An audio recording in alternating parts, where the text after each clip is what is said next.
So if you want a unique Mopar that can compete with 392s, but with a little bit of work destroy Hellcats, get a SRT8.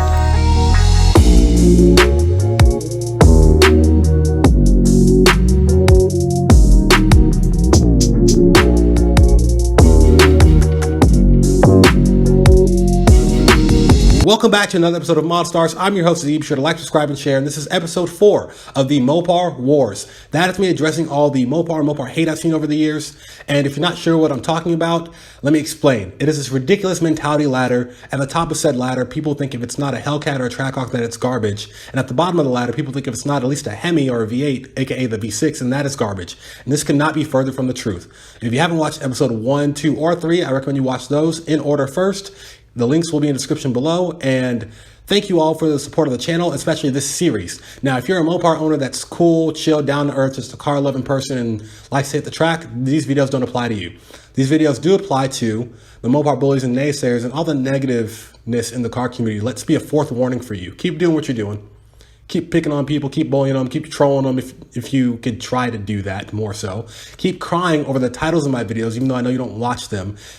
Just don't cry more when people learn how to beat your cars, and they learn how to fight back and beat your cars after watching these videos. So this is for the 6.1 liters, and this really approach is going to be based off of episode 1. So let's get into it. Starting with the Chrysler 300 SRT8, you can find these anywhere from 15 to 18 grand used. And moving on to the Charger SRT8 from 08 to 2012, you can find these used anywhere from 18 to 30 grand. And then next we have the Challenger SRT8. You can find these used anywhere from 20 to 32 grand. These are interesting because they have a manual transmission option, which last I checked, they don't make anymore. And lastly, the Magnum SRT8. Yes, the station wagon. On the low side of these, you can find them for 15 grand. That just depends on how high miles they have. But on average, they're about 20 to 30 grand used as well. Now you might be thinking, wait a minute, Z, for about 30 grand, I can just get a used 392. And you would be right. That's what's interesting about the SRT8s. There's a lot of them out there for sale, but you don't see many of them on the road for that reason. You can buy, a 392 or Scatback used for about 27 to 30 grand. But understand what you're buying first.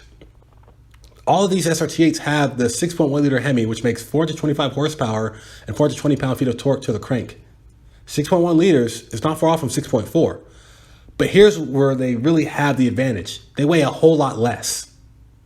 So the Chrysler 300 and the Charger SRT8s weigh the same at 4160. The Challenger SRT8 weighs 4150. And I'm not sure if that's the manual transmission or the automatic transmission cars. If it's the automatic ones, that means the manuals weigh less than that. And the heavyweight of the group is the Magnum SRT8 with 4,260 pounds.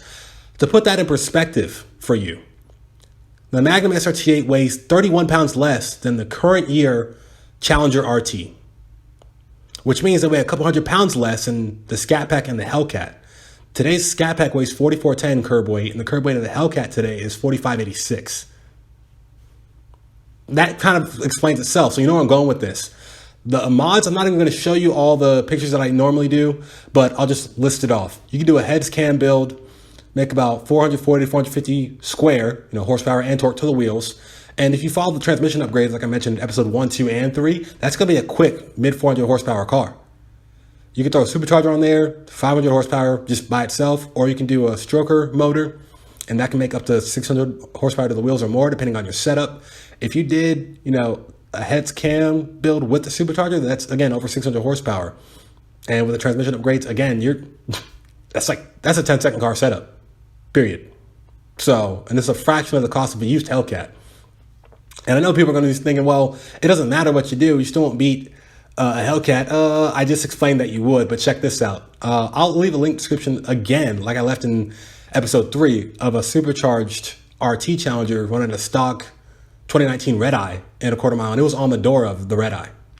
650, again, 10 seconds. And it runs it consistently. Also, I'll leave the link in the description of a Charger RT. It's a stroker, 440 stroker one, running 10s consistently. I can't think of any Hellcat or Demon, I know people got upset because I just said the D word, that runs their best times consistently in a quarter mile, period. It doesn't matter if it's a street tire, radial or slick, stock or modded. It takes all day in a full moon for Hellcats and Demons to run their best times. So again, you can do this build for a fraction of the cost of a used Hellcat.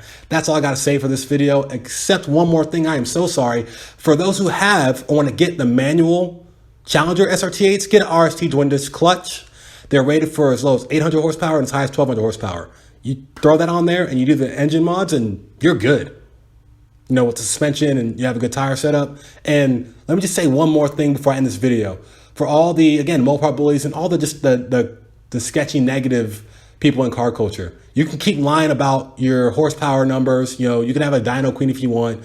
You can lie about how fast the car is. You can lie about what cars you've beaten. But at the track, heads up drag racing, doesn't matter if it's the eighth mile or quarter mile, is the great equalizer. You can have, both cars can hook. You know, you can have the same setup, whatever the case may be, and you take off. But guess what? You can't cheat physics. And you can't cheat driver errors.